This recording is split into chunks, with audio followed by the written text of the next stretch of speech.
हर जगह खत भेजा गया था, लेकिन अयोध्या में खत नहीं भेजा गया था। अयोध्या में खत इसलिए नहीं भेजा गया था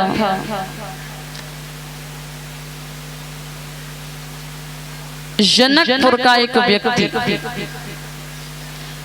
जिसकी नई नई शादी हुई,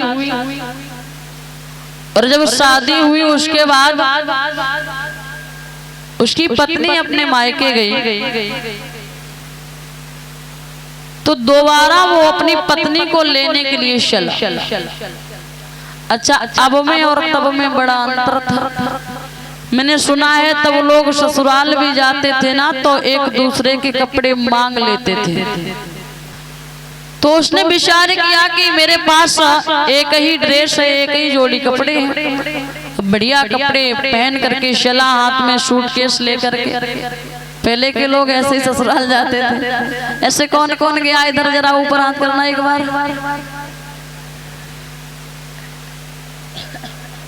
हाँ देखो, क्योंकि बड़े बूढ़े ना गए होंगे जरूर। तो सूटकेस लेकर के चला, अब पैदल यात्रा थी, जा रहा था, और जैसे ही चला तो थोड़ा आगे बढ़ा, उसने देखा एक जगह कीचड़ है। कीचड़ क्या हुआ, दलदल था, और वहां उसी दलदल में एक गाय फंसी हुई थी। तो वो गाय फंसी थी, अब वो गाय विचार कर रही, अंतिम श्वासें भर रही थी कि हमें कोई यहाँ से बाहर निकाल दे। लेकिन जब वो व्यक्ति पहुंचा, उसने देखा, उसने विचार किया इसको पार करना आसान नहीं है। एक ही ड्रेस है, एक ही जोड़ी कपड़े हैं, ये खराब हो जाएंगे अगर इधर से उधर छलांग लगाई, और ये गाय भी अंतिम श्वासें भर रही है, अगर इस पर पैर रखते हैं तब भी पाप लगेगा। लेकिन फिर उसने सोचा कि उस पार तो जाना ही है, इधर से इस कीचड़ से निकल करके अब ससुराल जाने की खुशी। तो उसने उस गाय के ऊपर पैर रखा और उस तरफ निकल गया। और वो गाय वैसे भी तो मरने वाली थी, गाय के प्राण निकलने वाले थे। उसने विचार किया ये बचाएगा, लेकिन वो उस गाय के ऊपर पैर रख करके निकल गया। तो उस गाय ने श्राप दे दिया कि मैं तुझे श्राप देती हूँ, तू जिस कार्य के लिए जा रहा है, इतना खुश होकर के जा रहा है अपनी पत्नी से मिलने के लिए, मैं तुझे श्राप दे रही हूँ, तू अपनी पत्नी का मुख नहीं देख पाएगा। अब बेचारा बड़ा परेशान, उदास, गाय ने तो अपने प्राणों को त्याग दिया। अब वो जब चला, विचार कर रहा, जा तो ससुराल रहा हूं, पत्नी कब तक मुख नहीं देखे। ससुराल में पहुंचा, लोगों ने देखा, परिवार के लोगों ने देखा, ले रिश्तेदार आए हुए हैं, मेहमान आए हुए हैं, फलाने का दामाद आया है, सब बड़े खुश हैं, बड़े प्रसन्न हैं। अच्छा, गांव में और शहर में यही अंतर है। गांव में अगर कोई व्यक्ति आए तो पूरा मोहल्ला जान लेता है कि फलाने व्यक्ति के यहाँ आज रिश्तेदार आए, और शहर में कितनी भी वर्षों से बने रहो, पड़ोसी भी नहीं जानता कि हमारे पड़ोस में रहे कौन रहा है।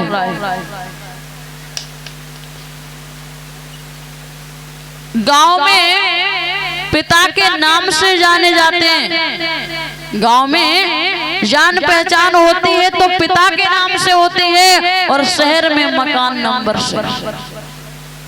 इतना फर्क है। अब जैसे ही लोगों ने देखा, बोले फलाने के दामाद आए हैं, सब बड़े खुश। अब ससुर साहब ने देखा हमारे दामाद जी आए हैं। अब दामाद जी बैठे तो हैं, बड़े उदास हैं, क्या बात है बेटा, कुछ बता नहीं रहे।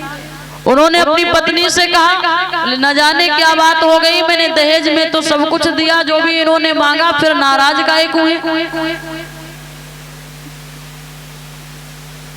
तो उन्होंने अपनी बेटी को बुलाया, एक बात कही, जरा तुम पूछ लो क्या बात है। अब जब बेटी ने पूछा क्या बात है, काहे को नाराज हो, तो जब बेटी सामने आने का प्रयत्न करती है तो वो पीठ घुमा लेते हैं।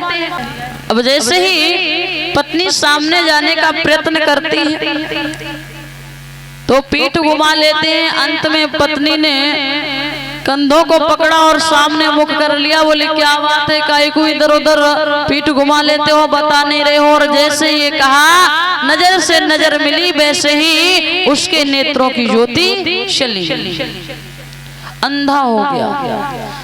और जैसे ही अंधा हो गया तब उसने सारी बात बताई कि मुझे गाय ने श्राप दिया और इसी वश कारण मैं अपना मुख तुम्हें नहीं दिखा रहा था। अब वो वहां से अपने पति को लेकर के आई, वैद्य के पास जाती, हकीमों के पास जाती, लेकिन कहीं से कोई आराम नजर नहीं आया। आकर के महाराज जनक के राज्य में और राज्यसभा में आकर के खड़ी हो गई एक बात की, महाराज आपके राज्य में बड़ा अन्याय हो रहा है। तो उन्होंने कहा क्या हो गया? उसने सारी बात बताई। महाराज ये आपकी जिम्मेदारी बनती है, आप कुछ भी करें लेकिन मेरे पति के नेत्रों को ज्यों का त्यों करो।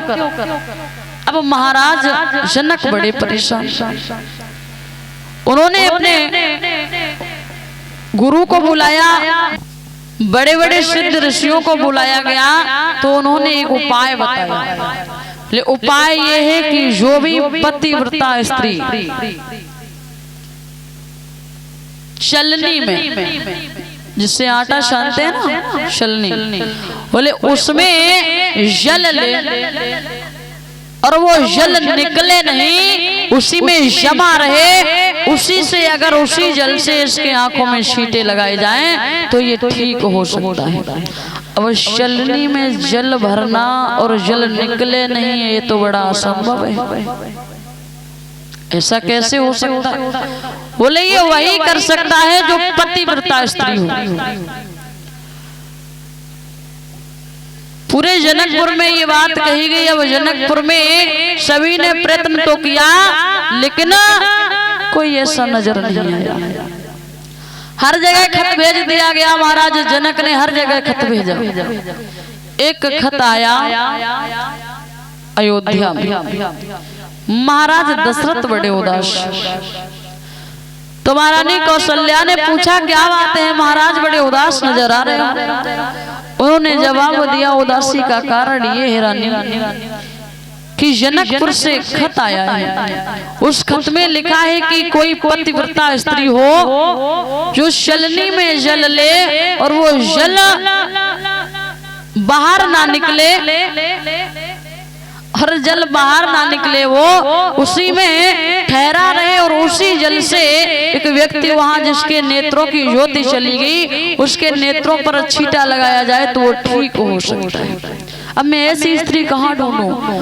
तो महारानी ने एक बात की, महाराज ये अवधपुर है और अवधपुर में हर स्त्री पतिव्रता है। मतलब जवाब दिया, मैं बताती हूँ।